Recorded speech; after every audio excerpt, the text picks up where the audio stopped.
guys, welcome back to the channel. I'm Dezi Stern and today we'll be doing a awesome witchy tag.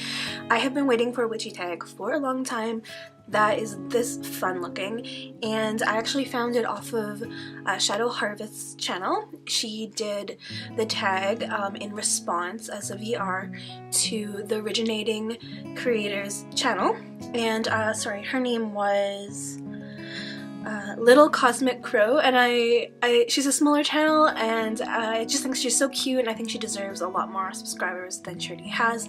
So definitely check her out if you want to do the tag. She says it's open to anyone and everyone who wants to do it, and yeah, it's really super fun. So we're gonna start off with that. So the tag's name is #GetToKnowYourWitches, and the first questions are as follows. Number 1, does your sun sign or zodiac sign portray you correctly? If not, do your other planetary signs do so? I would say yes, for the most part. I am a Gemini, but I do find that I am very much on my Libra side as well. So yeah, actually I have my chart stuff right here. I'm still trying to learn astrology. It's very fascinating to me, but super complicated also for my brain. So my sun sign is actually 21st degree Gemini, and my moon sign is a 10th degree Libra. So I'm very much airy, all over the place. Most Geminis are very all over the place to begin with. They do a lot of flip-flopping with their personalities and their emotions. But I also find I'm very balanced in a lot of ways too, so I'll switch from being a little chaotic to a little bit more balanced. I binge into astrology here and there, and then I kind of give up for a bit because it is so overwhelming. My Gemini brain loves it, and then but then I get bored of it because it's so complicated and there's so many layers. So I kind of binge into it and then I give it a break. So I'm currently back into it right now. I relate to a Gemini in a lot of ways, and the fact that we're airy, we're very in our heads, we can flip-flop with our emotions and our personalities in a lot of ways. I feel like we get a bad rap for that as well, but I mean, it's okay. For me, I will flip-flop, but it'll be I'm more mellow than I am normally. I'll be really high and bubbly and like excitable, and then one day I'll wake up and I'm way more focused and super attentive and detail-oriented and very calm. And people even say that my facial expressions and my mannerisms and everything completely change 100%, like a different person when that happens, and it kind of freaks some of my friends out, but I'm still the same person. I'm just in my other headspace. So I definitely relate to that. My moon sign is actually 10th degree Libra, so that makes a lot of sense. And yeah, so I have a lot of air in my chart, for sure. And also my sun sign is Gemini, so I have a lot of air. Alright, question number 2 is, what song brings you the most magical vibes? So I'm really into heavy music, so it may not be ethereal or anything like that, but I love I Am the Fire by Hailstorm. That is my #1 favorite band. I recently got to see them, and they are so good. So if you don't know that song, I find it really empowering, and it's basically, to me, I take the song as a spell to yourself to release what is holding you back and to go after what you want. It's basically a petition to the world, and I really love that song. And then I also have one from Maria Brink. She is literally witchy goddess vibes goals. So, and Maria Brink, she is also another one of my musical idols, but she's also publicly witchy and not just aesthetically, but she does practice, and I definitely admire her in so many instances for that and being very outward with it. But her song Roots is the song that got me out of like a huge depression. It's extremely emotive for me. I find it very connective, so I feel like even though we may not be in a coven or in a family with each other, but I feel like as witches are across the world, it really is a very connective song in that way. So spiritually I feel like I'm connected to something when I listen to that song, and I feel it's very impactful for me. So whenever I'm struggling with confidence or not feeling like I'm a part of anything, I listen to that song and it pulls me right out of it, and it's so good. Please check it out. So question number 3, which of your deities, guides, or ancestors is most sarcastic with you? If this does not apply to you, which of your tarot or oracle decks is? I actually find they're all very gentle with me, except I have a feeling it's my grandfather. He's one of my spirit guides. I feel like he can get a little frustrated with me. He's always been a very matter-of-fact person, and if I'm not doing the things I'm supposed to do, he can get a little bit testy with me and just be like, come on, Des, like, just do the things you need to do. And I know I should be, I just have a tendency to get overwhelmed. So it's my papa, and he's one of my ancestors, and I see him as a guide for sure. Number 4 is biggest witch mess or misinterpretation. Well, the first time I tried to make moon water, it went over terribly. I tried to infuse it with lavender buds, and I didn't really check the place where I got my herbs, and it ended up having this weird mold overgrowth over it overnight. I also did it under a full moon, but it was outside, and I live in Canada, and Calgary specifically, Calgary, Alberta, you know how we get the flash of snow, rain, drought, and then snow again. It was basically one of those situations, and I left it out on our deck that night, and it was a super moon, so I wanted to leave it out there all night long and let it really absorb everything. It ended up freezing. I'm not sure if that affected anything, but within about 2 days it had some kind of film on it. I'm not sure if it was just because I didn't rinse the herbs or what exactly happened. It was like really early on into me learning about the craft, so that was awkward, and I ended up having to throw out all that moon water because I didn't want to put it in my plants, I didn't want to ingest it or anything like that. So I've learned from that point, and I haven't had that issue since, thank goodness. At number 5 is, would you write a book on your craft, spirituality, and why? If you already have, what were your challenges in doing so? I would definitely like to write a book on my spirituality for sure. I find my craft very extremely personal, so unless it's something I would never use again, I would probably never really share it.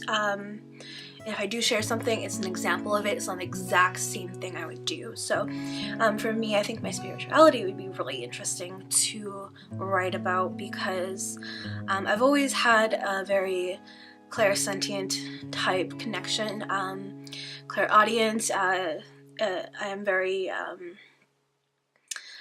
connected into the psychic side of things, and I actually had to turn that off for a long time, and I'm slowly getting to accept that again.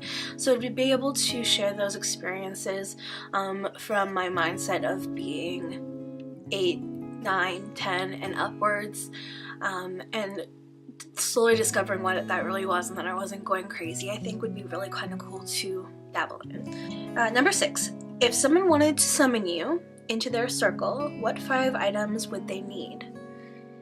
This is such a fun question. I would say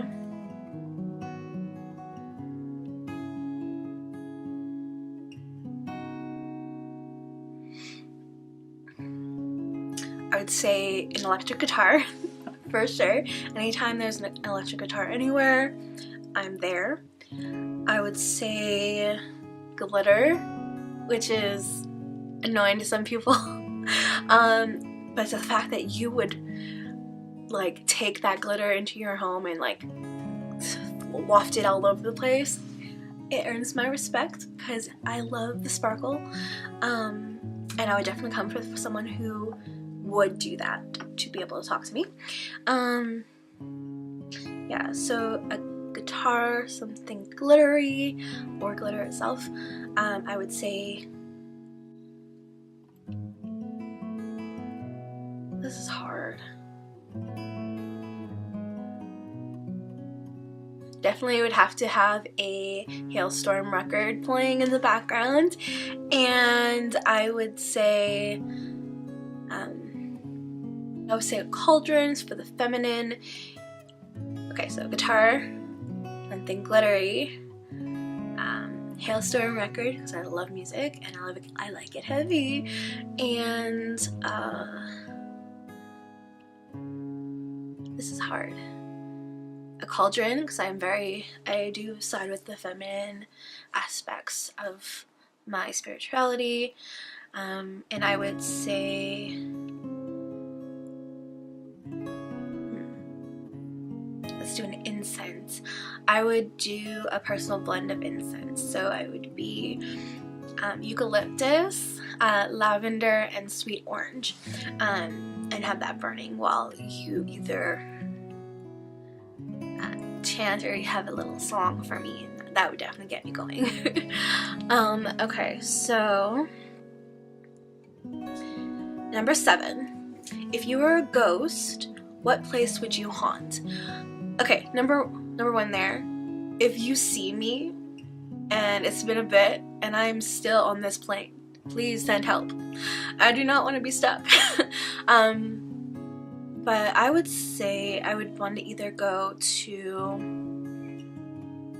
Ireland does have a castle in my family's name, Bennett Castle, and I would love to go and haunt that a little bit. I've always wanted to live in a castle, so that'd be my only chance, I feel. So I would definitely go do that, and maybe mess with a few people out there who are paranormal investigators and give them some paranormal experiences. And yeah, either that or I would attach myself to somebody I admire, or their guitar, and travel the world with them while they play their music, because that would be really cool. A little stalkerish, but ghosts attach themselves to things all the time, so whatever. Number 8 is, what is the funniest way someone has reacted to finding out you are a witch? I've not really had a funny reaction. I've had a, oh wait, like shit, like you're not like devil worshipping or anything like that. It was more of like a reaction of concern, and then I had to educate. I've never really had that funny experience. Although I did start, once I started being more comfortable with kind of talking about things that and admitting that I am, not admitting because I'm not saying it's wrong, but so I started being open with the fact that I am a working practicing witch. I found that I started finding a lot more of them in my area, and specifically even people I worked with that I didn't even think would be or would believe in those things, people I thought were a little more practical. And it just kind of goes to show that you really don't really know someone by judging them on the outside, and you really shouldn't do that, because on the inside you never know somebody's spiritual side. So I thought that was pretty cool. So yeah, that was a neat little revelation that way. Number 9 is, do you have any superstitions? I mean, the general knock on wood when you say something negative, that's always been kind of ingrained in me. Oh yeah, okay, so everyone always talked about how pennies were good luck, and if you found a penny all day you would have good luck. But actually, it was a weird little mini story. It was after one of my family members had passed away a long time ago, and I was having a little bubble bath, and I was really sad, and I was just thinking about them, and literally, I swear to God, a penny flew into my bathtub. Like, it almost like felt like it was coming out from the other side of the door. So I don't think anyone was spying on me, which would be weird, but They're just like kind of flicking it, like it just like flicked into my bathtub, and I felt like, okay, it's a sign, things are gonna look good going forward, people are looking out for you, don't be sad, kind of thing. So I think that would definitely be a good thing. I think it's a good sign or a good omen for me if you find a penny, especially in a way where it just kind of seems like, how did that happen? Like I tried debunking it for so long, and there's just literally no way. It just kind of appeared out of thin air and fell into my bathwater. So that's kind of cool. Number 10 is, if you could possess any fantasy magic, what would your power be? That is hard. I would say,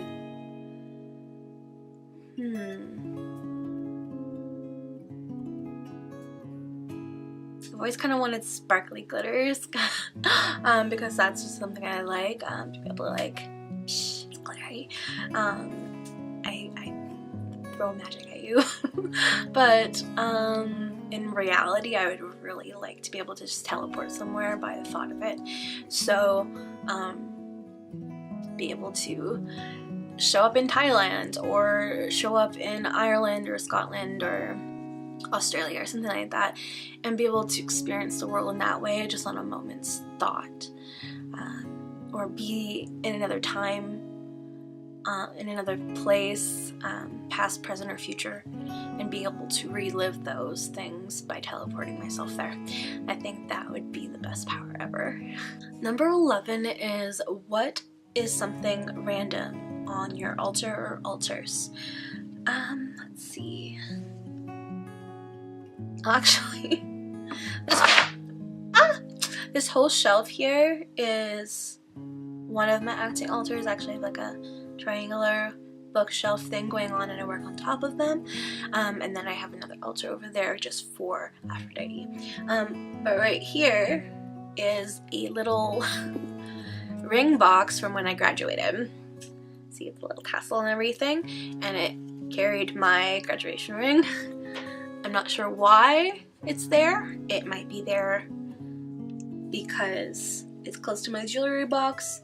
It might be there because I might end up using it in a spell. I don't know. Things kind of just tend to show up there, and I end up later using it in some kind of working. Yeah, generally things don't show up there unless they belong for some reason, whether I know it to be a reason or not yet. Number 12 is, if one of the YouTubers you watch was a genie and they could grant you 3 wishes within their power, who would it be and what wishes? Cannot be more wishes. Of course, I would go straight for the more wishes. I would say,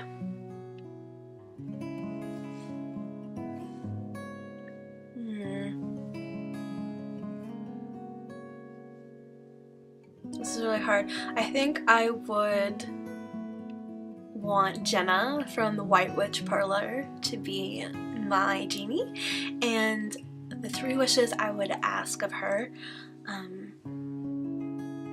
would be to automatically allow me to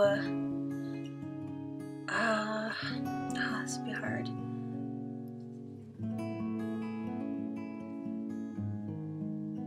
I would ask to help me break through to my communication to my guides and guardians.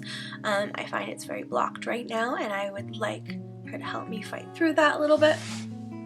I would ask her to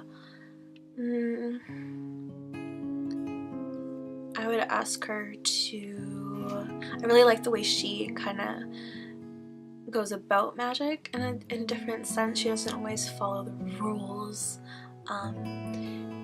She kind of makes up things that's right for her. So I'll ask her to help me clear that blockage that I have myself. I find any spell that she does use is very powerful, even when I take a little bit and change it up. So I would say I would ask her to help me clear my throat chakra, because I do find that's very blocked in a lot of ways, and I've been working towards trying to fix that, and to help me clear through all my chakras, but specifically my throat, because I do struggle with that one. And then I would ask her for all of my favorite witchy YouTubers to be able to notice me on YouTube and become my friend, because I think they're some of the coolest people out there, like Harmony Nice. Yeah, so I would definitely ask for Shadow Harvest, Zura Dragon Feather, Harmony Nice to all kind of like maybe notice me a little bit, my little tiny wee YouTube channel, corner of the interwebs, and maybe become friends with me, because I think they're amazing people and they're really super inspiring to me. So I think that would be really cool. It's a little bit needy, but I don't care. They're fucking cool people. So you guys see this, let's be friends, okay? Number 13 is, if you could instantly become an expert in any part of your craft or spirituality, what would it be? I would say, because it's so hard for me to learn it, I would say astrology specifically, and with reading charts and understanding the whole thing and how to work my magic into astrology, because I've been trying to incorporate that for a very long time, and I do go in these bursts to try to learn it, and then I need a break from it for so long, and I don't feel like I'm really getting it. So I definitely think if I could just automatically just know it and be so intuitive with it, and understand all sides of it, I would definitely pick astrology. So number 14 is, when you die, what do you think will happen to you and or your soul? I don't think anyone really knows, but my hopes would be to remember the life I had and any in the past, and be whole and complete, and be able to just maybe join the other energy forces in the universe and not feel alone. Or I do believe, in a sense, that you would go to some place called Summerland, where it's basically a Wiccan's interpretation of heaven, but we don't believe in hell. So everyone kind of just goes to Summerland and regroups and kind of like lives and is just happy, and then if you feel like you want to reincarnate again, you go and do so. So yeah, I feel like that would be really cool, but to be aware of my past. I don't want to just reincarnate and then have amnesia again. That's what I would hope. Anyway, and number 15, and this is the very last question. Where do you see yourself spiritually in the next 5 years? I see myself fully integrated with my tarot cards and very intuitive with them, and able to do readings for people without feeling like the pressure of it as much.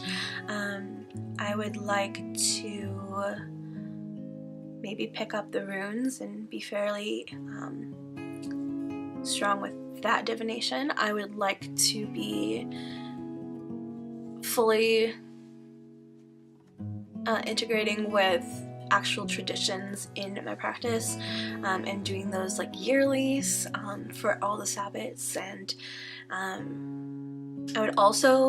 I don't want to be in a coven necessarily, because I really do like the secular side of witchcraft, but I would like to have witchy friends that I can go and talk to about things and get advice from and all of that, and talk spirituality and growth and just all of that fun stuff. But I want to work my magic by myself. So yeah, just having a group of friends that I know are like my ride or dies, because friends can sometimes be a little difficult for me. They don't understand my Gemini traits, or they are very surface dwellers. I want something that's very in-depth friendships, because that's super important to me. Someone who's very deep and thoughtful, and have a small group of those. That'd be so cool. So yeah, that's the questions for this tag, you guys. If you really want to do the tag, please do the tag. The creator is definitely open to everyone doing it, and I think it's a really great way to grow and to notice people in our group, our little corner of the YouTubes. And oh, also, if you do want to let me know if you do the tag, just pop a little ghost emoji in the comments below and I'll go check out your channel and watch your video, and definitely let the original creator know that you did a video response as well so she can check it out. This is super fun and I look forward to seeing you guys' video replies. So yeah, bye!